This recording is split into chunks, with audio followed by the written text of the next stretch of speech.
Welcome to Telangana వెలుగు. నేను మీ రాజు. నిన్న వెలుగమట్ల బాధితులకి టోకన్లు ఇవ్వడం అనేది జరిగింది. సో ముగ్గురు మంత్రులు కూడా ఇక్కడ టోకన్లు ఇచ్చి వారికి అవసరమైనటువంటి ఇల్లు నిర్మిస్తాం, వారి ఖర్చు మేమే భరిస్తాం, అలాగే అక్కడ రెస్టారెంట్లు, షాపింగ్ మాల్స్, అలాగే స్కూల్స్ కూడా కట్టించే ప్రయత్నం చేస్తాం. ఇక్కడ ప్రతిపక్షాలు అనవసరంగా రాద్ధాంతం చేస్తుండ్రు. సో మొత్తం 750 కుటుంబాలలో నిన్న 311 మందికి ఇవ్వడం అనేది జరిగింది. కొంతమందికి ఇందిరమ్మ ఇల్లులు ఇస్తామని చెప్పేసి అన్నారు. సో ఎట్టకేలకి 10 రోజులు నుంచి రోడ్ మీద పడ్డటువంటి బాధితులకి న్యాయం జరిగిందని అనుకోవచ్చా?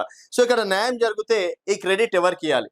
ఎందుకంటే మొదటగా మేమే వెళ్ళినామని చెప్పేసి బీఆర్ఎస్ పార్టీ నుంచి కేటీఆర్ గారు, సో ఇక్కడ భారతీయ జనతా పార్టీ అక్కడ ఉండి అన్ని వేళలుగా చూసుకుందని చెప్పేసి బీజేపీ, తర్వాత జాగృతి పార్టీ కవిత గారు నేను 3 రోజులు నిరాహార దీక్ష చేశాం, సో జాగృతి వల్లనే ఏదో ప్రభుత్వం కదిలిందని కవిత గారు చెప్తున్నారు. ఇదే అంశం పైన ప్రస్తుతం మనతో పాటు కాంగ్రెస్ పార్టీ సీనియర్ నాయకులు నీలం రమేష్ గారు ఫోన్ ఇన్ లో ఉన్నారు. నీలం రమేష్ గారు నమస్తే అండి. నమస్తే రాజు గారు. సో మీరు చాలా రోజుల నుంచి పాలిటిక్స్ లో ఉన్నారండి. సో ఇక్కడ నిన్న వెలగమట్లలో చూసుకున్నట్టయితే ప్రభుత్వం దిగొచ్చి బాధితులకు టోకన్లు కూడా ఇవ్వడం అనేది జరిగింది. సో ఇక్కడ ఎవరు గెలిచినట్టు? ప్రతిపక్షాలు గెలిచినట్ట, ప్రజలు గెలిచినట్ట, లేకపోతే ప్రభుత్వం నిజంగా పేదల కన్నీళ్లు తోడవడానికి నిన్న కార్యక్రమం చేపట్టిందని చెప్పేసి అంటే ఏం చెప్తారు? ఇప్పుడు గెలిచింది ఇక్కడ ప్రజా ప్రభుత్వం, ప్రజలతో పాటు ప్రభుత్వం గెలిచింది. ఎందుకంటే మీరు గమనించినట్టయితే ఇప్పుడు వీళ్ళు ఎట్లు అంటే బీఆర్ఎస్ వాళ్ళు, బీజేపీ వాళ్ళు, కవితలందరూ ఎట్లు అంటే నువ్వు ఇచ్చినట్టు నేను ఏడ్చినట్టు చేస్తా అన్నట్టు పరిస్థితి. ఎందుకంటే ఇది మనం ఫస్ట్ అర్థం చేసుకున్న సబ్జెక్ట్ ఏంటంటే ఇది భూదాన్ భూముల సమస్య. అవును, భూదాన్ భూముల సమస్య అనుకున్నప్పుడు చాలా మందికి మీ ద్వారా తెలియాల్సిన విషయం ఏంటంటే భూదాన్ చట్టం 1951-69 దాకా ఉన్నప్పుడు ఆ చట్టం ఆర్టికల్ వచ్చినప్పుడు ఏ ప్రభుత్వం కూడా నాటి నుంచి నేటి వరకు ఎవరు కూడా ఆ బోర్డుని టచ్ చేయలేరు. భూదాన్ బోర్డుని టచ్ చేయలేదు. అలాంటిది కేసీఆర్ తెలంగాణ వచ్చిన తర్వాత కాపాడాల్సిన కేసీఆర్ భూదాన్ ట్రస్ట్ ను ఆక్రమించి భూదాన్ ట్రస్ట్ మీద దాడి చేసి అక్కడ ఉన్న డాక్యుమెంట్లన్నీ తీసుకుపోయి దాన్ని బేస్ చేసుకొని వాళ్ళు రియల్ ఎస్టేట్ వ్యాపారం స్టార్ట్ చేసిండ్రు. ఈ రోజు అయిన సమస్య ఆ రోజు స్టార్ట్ అయిన సమస్య ఇది ప్రభుత్వానికి అంటగడుతురు తప్ప జరిగింది ఏం లేదు. మీరు నిజంగా మీరు ఒక అనలిస్ట్ గా, ఒక రిపోర్టర్ గా మీరు అనలైజ్ చేసినట్టయితే భూదాన్ ట్రస్ట్ చైర్మన్ తో మాట్లాడండి. ఇక్కడ ఏం జరిగిందంటే భూదాన్ ట్రస్ట్ లో ఆ డాక్యుమెంట్లన్నీ తీసుకుపోయి భూదాన్ ట్రస్ట్ అనేది ఇండియాలోనే ఫస్ట్ అంటే ఒక వ్యవస్థ స్టార్ట్ అయింది. భూదాన్ అనేది స్టార్ట్ అయింది మన తెలంగాణ, మన భూదాన్ పోచంపల్లిలో స్టార్ట్ అయింది. ఫస్ట్ 80 ఎకరాలతో స్టార్ట్ అయింది. అట్లాంటి 40 లక్షల ఎకరాలు గవర్నమెంట్ అంటే పబ్లిక్ ఇచ్చింది. ఇది గవర్నమెంట్ భూమి కూడా కాదు. ఎట్టి పక్కన మేము కూడా యాక్సెప్ట్ చేస్తాము, మా ప్రభుత్వం కూడా యాక్సెప్ట్ చేసింది. ఇది గవర్నమెంట్ భూమి కాదు. కానీ లాస్ట్ టైం ఉన్న మంత్రులు, లాస్ట్ టైం ఉన్న అక్కడ ఉన్న అప్పుడు ఉన్న మంత్రి వాళ్ళందరూ కలిసి ఇప్పుడు ఏం చేశారంటే ఏదో ఫామ్ హౌస్ లో కూర్చొని ఏదో ఒక నిలబెట్టాలా, ఏదో ఒక జరగాలి, ఆ ఉన్న సిచ్యువేషన్ క్రియేట్ చేసి అక్కడ ఉన్న ఒక మీరు ఆల్రెడీ చెప్తా ఉన్నారు, రిపోర్టర్లు అందరూ చెప్తా ఉన్నారు, ఒక 20-25 మంది కలిసి బ్రోకరిజం చేసి ఇవన్నీ ప్రాబ్లం చేసిరని. మా ప్రభుత్వం ఏం ఆలోచించింది, ఇది ఒక్క రోజుతో పోయేది కాదు. అంటే ఈ 10 రోజుల సమస్య, కానీ వీళ్ళకు శాశ్వతమైన పరిష్కారం కావాలి. అంటే ప్రతిసారి ఎవరో వచ్చి బ్లాక్ మెయిల్ చేసి, ఎవరో వచ్చి బెదిరించి 2 లక్షలు 3 లక్షలు వసూలు చేసుకునే విషయం కాదు. దాన్ని దృష్టిలో పెట్టుకొని రేవంత్ రెడ్డి గారు సరే దీనిపైన ఇప్పుడు ఏమైంది హోంవర్క్ చేశారు. ఈ భూదాన్ చట్టం ఉంది అని అందరికి తెలుసు. ఆ పేపర్లన్నీ ఎక్కడ ఉన్నాయి, సిసిఐలకు ట్రాన్స్ఫర్ పెట్టారు. ఎవరు పెట్టారు సిసిఐ ట్రాన్స్ఫర్ అంటే కేసీఆర్ గారు ప్రభుత్వం ఉన్నప్పుడు ఈ భూదాన్ చట్టాన్ని ఉన్న బోర్డుని రద్దు చేయకుండా, అంటే యాక్చువల్లీ ఏం చేయాలంటే భారతదేశంలోనే రాజ్యాంగ పరంగా ఏదైనా ట్రస్ట్ కానీ ఏదైనా గవర్నమెంట్ సంబంధించింది క్యాన్సిల్ చేయాలి అంటే నాకు విధానం ఉంటది. అవన్నీ ఏమీ లేకుండానే క్యాన్సిలేషన్ చేయకుండానే ఆ భూదాన వ్యవస్థను అట్లనే ఉంచి ఆ ఉన్న ఫైళ్లు ఆఫీస్ అంతా ధ్వంసం చేసి తీసుకుపోయి సీసీఎల్ అయిపోయింది. సీసీఎల్ ఎవరు? సీసీఎల్ అంటే కూడా మొన్న తెలియదు ఏముంది, బీఆర్ఎస్ ప్రభుత్వంలో గత 10 సంవత్సరాలు సీసీఎల్ అన్ని కేసులు సీసీఎల్ కేసులే, అన్ని భూదాన్ భూమి కేసులే.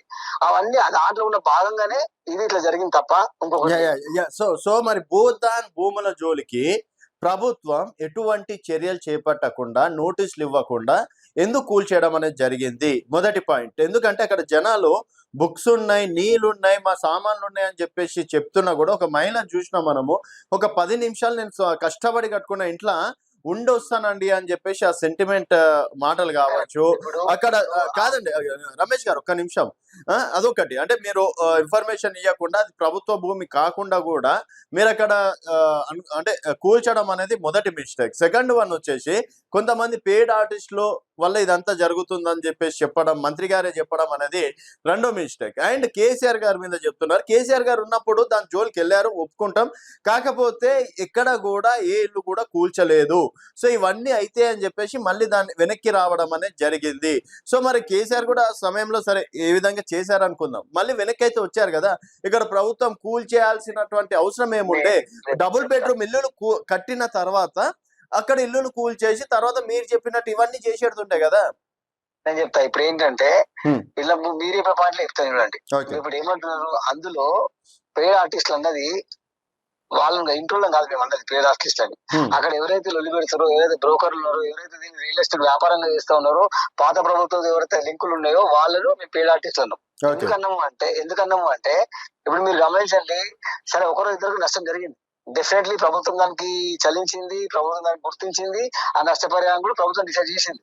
కానీ ఒక ఇద్దరు ముగ్గురికి నష్టం జరిగిందనే ఉద్దేశంతో మనం మొత్తాన్ని ఒక టైం ఇచ్చిలో ఇంకో రకం చేస్తుంటే వీళ్ళు ఇంకో ఉద్యోగంలో చేసి దాని రియల్ ఎస్టేట్ వ్యాపారం చేద్దారు. ఈ రోజు ఇప్పుడు ఏమైంది, శాశ్వత పరిష్కారం వచ్చింది. ఇన్ని రోజుల వరకు డాక్యుమెంట్ లేవు, మీరు అర్థం చేసుకోవాలి. ఇప్పుడు పట్టా పాస్బుక్లు ఇస్తున్నారు, పట్టా ఇస్తున్నారు, ఊర్లో ఇల్లు కట్టుకుంటామంటే ఇందులో ఇల్లు ఇస్తున్నారు. మీరు చూసినట్టయితే మన బట్టి గారు కూడా డిప్యూటీ సీఎం గారు కూడా చెప్పారు. ఓకేనా. ఇంకోటి మనం అర్థం చేసుకోవాల్సింది అంటే ఏ రాజకీయ నాయకుడు అయినా సరే తన ప్రభుత్వాన్ని పేరు ఖరాబ్ అవ్వాలని చూడరు. మనం అర్థం చేసుకోవాలి. ఇప్పుడు ఖమ్మంలో 3 మంత్రులు ఉన్నారు. ఓకేనా. డిప్యూటీ సీఎం గారు ఉన్నారు. ఎందుకు చేస్తారు ఇదంతా? అట్లా కాదు. ఎందుకు జరిగింది అంటే ఒక శాశ్వత పరిష్కారం కావాలంటే కొన్ని హార్డ్ స్టెప్స్ తీసుకోవాల్సి వస్తుంది. కానీ అయినా సరే హార్డ్ స్టెప్ తీసుకున్నా సరే ప్రభుత్వం వీళ్ళు కట్టుబడి ఉన్నది. ప్రభుత్వం నేను చెప్పింది వీళ్ళు ఏంటంటే ఈ గ్యాప్ లోనే మీరు గమనించండి. ఇప్పుడు మరి పోరాటం చేసిన మొదటి నుంచి పోరాటం చేసి రాయాలి వీళ్ళే. వాళ్ళకు కూడా ఎక్కడో కూడా ఇన్ఫర్మేషన్ లీక్ ఉంటది. ప్రతి వ్యవస్థలో ఇంటెలిజెన్స్ లో ఉంటది. వాళ్ళకు కూడా ఇన్ఫర్మేషన్ వచ్చింది. ఇది ప్రభుత్వం ఎట్లా ఏదో సొల్యూషన్ ఇస్తున్న ఇన్ఫర్మేషన్ వచ్చి 3 రోజుల ముందు అంత మేకప్ వేసుకుని డ్రామా చేసుకుని వచ్చేది. ఓకేనా. అట్లా అని చెప్పి మనం వాళ్ళని తప్పుపడతలే, ప్రజలు తప్పుపడతలే. ఇక్కడ ఏం జరిగిందంటే అల్టిమేట్ మీరు గమనించినట్టయితే ఈరోజు బీఆర్ఎస్ కానీ కవిత గారు కానీ ఇంకేమైనా చూసినట్టయితే అల్టిమేట్ వాళ్ళ ఫ్యామిలీని కాపాడుకోవడానికి భూదాన్ భూమి చట్టాన్ని, భూదాన్ అనే ఒక సంస్థని రూపులేకుండా చేసింది ఎవరు? మీరు అసలు దానికి టచ్ చేయకపోతే అయిపోయేది కదా, ఇవన్నీ ఏం జరిగేది కాదు కదా. మీకు అర్థం కావట్లేదు. టచ్ చేయకపోతే ప్రపంచం అట్లే పోతా ఉంటుంది కదా. మళ్ళీ ఇప్పుడు ఏమైతుంది నెక్స్ట్ ఏమో తెలియదు. ఇలా పర్మనెంట్ సొల్యూషన్ లేదు కదా. ఎవ్రీ టైం ఎవరు వస్తాడు, ల్యాండ్ మాదంటాడు, బ్రోకరిజం అంటాడు, ఇంకోటి అంటాడు. ప్రతిసారి ప్రజలను టార్చర్ పెడతా ఉన్నారు కదా. ప్రభుత్వము పర్మనెంట్ సొల్యూషన్ ఆలోచిస్తా ఉన్నది. ప్రభుత్వం పర్మనెంట్ సొల్యూషన్ ఆలోచించినప్పుడు కొన్ని కఠినమైన చర్యలు తీసుకోవాల్సి వస్తుంది, తీసుకుంది. కానీ సేమ్ టైం మళ్ళీ ఇప్పుడు కట్టుబడి ఉన్నది. మీరు గమనించినట్టయితే ఇప్పుడు వీళ్ళు పోరాటం అన్నారు. మరి ఇదే భూదాన్ కార్పొరేషన్ ని తీసేస్తామన్నప్పుడు వీళ్ళు ఎందుకు పోరాడలేరండి? ఈ రోజున కవిత గారు కావచ్చు, ఇంకోరు కావచ్చు, కేటీఆర్ గారు కావచ్చు. కేటీఆర్ మరి ఇల్లు కట్టిస్తాడు వచ్చి మాట్లాడిండా? లేదు, నిన్న 2 టైం పాస్ చేసిండు. ఈ రోజు ఏమైనా పరిస్థితి? ప్రభుత్వం ఇస్తారా వాళ్ళు ఇస్తారా? సో మొత్తానికి అయితే ఇక్కడ క్రెడిట్ మీకే ఇవ్వాలంటారు. క్రెడిట్ మాకు కాదు, ప్రజా ప్రభుత్వానికి, ప్రజలకు క్రెడిట్. ఎందుకంటే ప్రజల విజయం ఇది. ప్రజలు సాధించుకున్నారు, వాళ్ళకి ఒక పర్మనెంట్ సొల్యూషన్ దొరికింది. మనం ఇట్లా అనుకుంటున్నాం. ఇప్పుడు ఏమంటున్నా తప్పు జరగలేదని అనట్లా, కానీ ఆ తప్పులో కూడా మంచిగా వెతుక్కోవాలి. మనం ఏం జరిగింది అంటే వాళ్ళకి భూదాన్ భూమి అనేది ఎప్పటికైనా అది ఇంకోటి మీకు రాజుగారు మీకు చెప్పి అర్థం చేసుకోవాల్సింది అంటే భూదాన్ భూమి అనేది గవర్నమెంట్ ప్రాపర్టీ కూడా కాదు. అది సపరేట్ చట్టము, సపరేట్. ఓకేనా. అలాంటి వాళ్ళకు డాక్యుమెంట్ లేనప్పుడు ఇప్పుడు ప్రభుత్వం ఏం చేస్తుంది, పట్టాలు ఇస్తా ఉన్నది. అంటే ఈ రోజు పట్టాలు ఇస్తే వాళ్ళ పర్మనెంట్ గా రేపు వాళ్ళు అమ్ముకోవాలన్నా ఇంకోటి తీసుకోవాలా, లేదో కష్టపడి కట్టుకున్నారు. అవునా కదా. వాళ్ళ ఇల్లు కట్టిస్తే లేకపోతే అమ్ముకోవాలన్నా ఇంకోటన్నా లేకపోతే ట్రేడింగ్ తీసుకోవాలన్నా వాళ్ళు ఉండాలన్నా ఒక శాశ్వత పరిష్కారం దొరికింది. అది ఈ ప్రభుత్వం చేసేది. ఓకే అండి, thank you so much. So మొత్తానికి అయితే ఇక్కడ ప్రభుత్వం వారికి ఒక శాశ్వత పరిష్కారం కల్పించింది. భూదాన్ భూములు అయితే ఎక్కడ అమ్ముకోనికే కావచ్చు, ఎవరికైనా ఇవ్వడానికి వీలు లేకుండా ఉండే. ఇప్పుడు వారి పేరు మీదనే రిజిస్ట్రేషన్ చేపిస్తుంది కాబట్టి వారికంటూ ఒక సొంత భూమి అన్నట్టు కూడా ప్రభుత్వం కల్పించింది. సో ఈ క్రెడిట్ డెఫినెట్ గా ప్రజలకి, ప్రజా ప్రభుత్వంకి ఇవ్వాలని నీలం రమేష్ గారు చెప్తున్నటువంటి మాటల్లో మీ అభిప్రాయాల కింద కామెంట్ రూపంలో తెలియజేయండి. చూస్తూనే ఉండండి తెలంగాణ వెలుగు.